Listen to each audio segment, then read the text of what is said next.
était fraîche l'été, mais surtout très froid, très humide, très venteux, le vent passait par là. Les cachots, on arrive à la librairie. Alors c'est pas ici qu'il y avait Capone, hein. Il y avait un autre méchant, mais pas ici. Et là c'est en travaux. Donc la librairie, en fin de compte, comme ça s'appelle ici, mais c'est tout simplement la bibliothèque.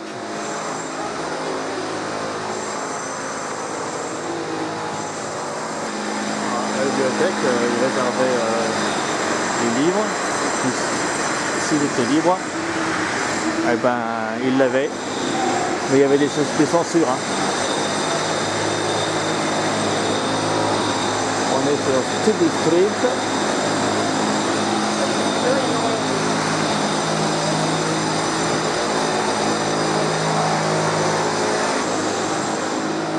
Alors ici, voici un écarteur de barreaux.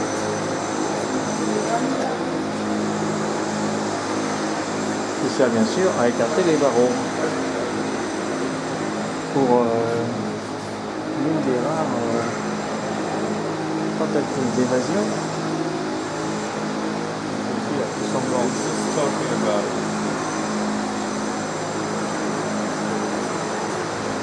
Ils ont été plusieurs à essayer de s'échapper. Normalement sans réussir, hein. D'après la version officielle, il n'y a pas eu d'évadé à Alcatraz. Alors nous voici à la galerie des armes, c'est-à-dire que là au-dessus, les gardiens étaient armés et de des rondes 24 heures sur 24. La ficelle avec les clés là, c'est simplement les gardiens qui se trouvaient à notre niveau, qui accrochaient les clés à cette ficelle. La ficelle était remontée et le gardien des armes pouvait la surveiller les clés, comme ça personne n'avait les clés pour sortir. Et celui qui a pris l'écarteur, il a fait ça, l'écarteur avec des pièces de matériel pour réparer les toilettes.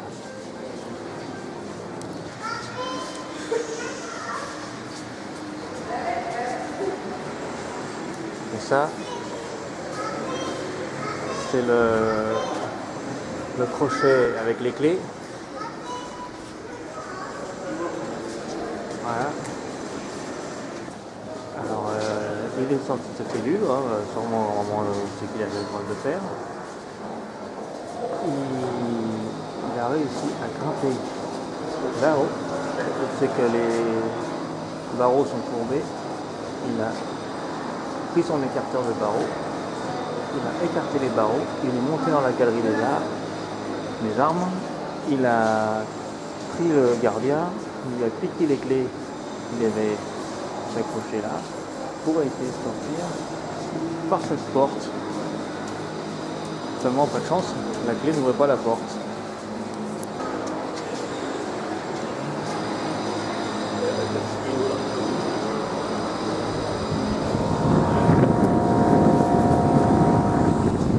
Alors il voulait sortir là.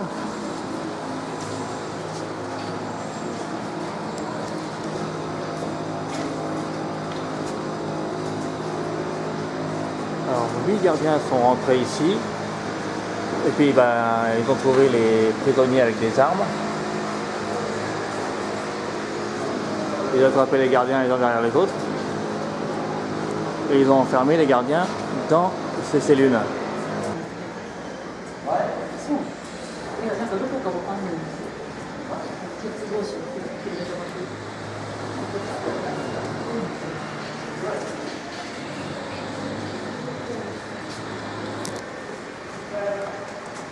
Et les 8 gardiens ont été tués à coups de fusil de sang-froid par le chef du gang.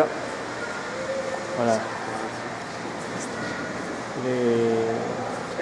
Parmi les gardiens, il y en a 8 de morts.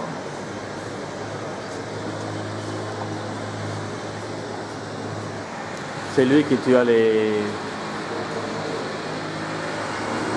gardiens. Ils sont venus ensuite se mettre à l'abri, parce que bien sûr après est arrivé les renforts. Et nous voici dans le raccourci.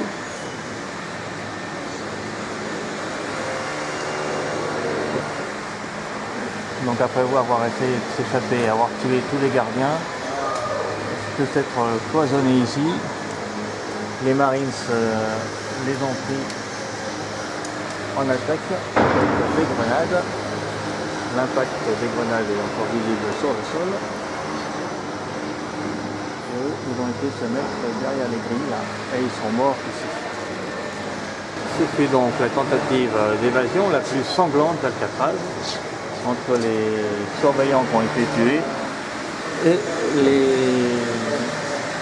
prisonniers qui ont été tués également.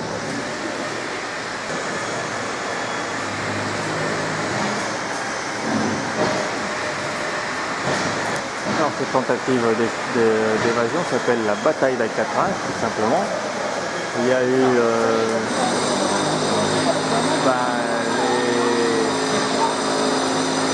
ceux qui n'ont pas été tués ont été condamnés à mort par la suite, parce qu'il y avait aussi des complices, bien sûr.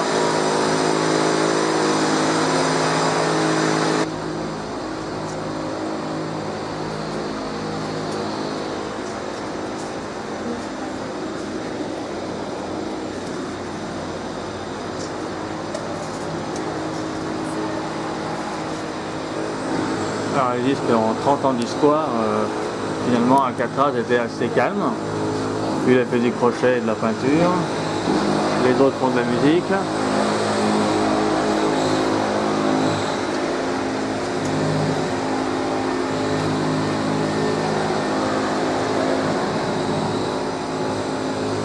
Ils ont même installé la radio dans leur chambre, voilà, ça.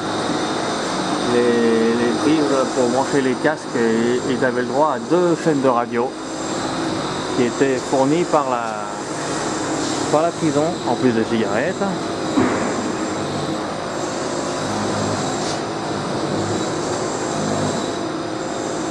Et tous les soirs entre 6h et 7h30, ils avaient le droit de jouer de la musique. Tu peux y arriver toi, oui?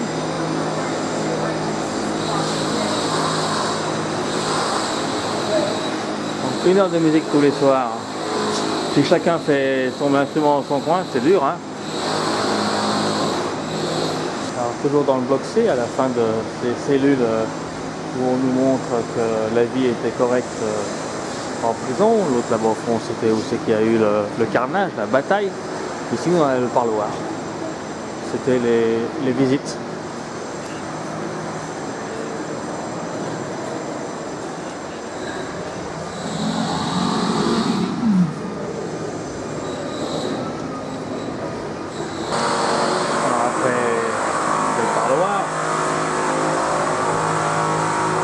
Dans la partie administrative du là, par contre, les prisonniers ne vont pas, bien sûr, c'est le monde des surveillants.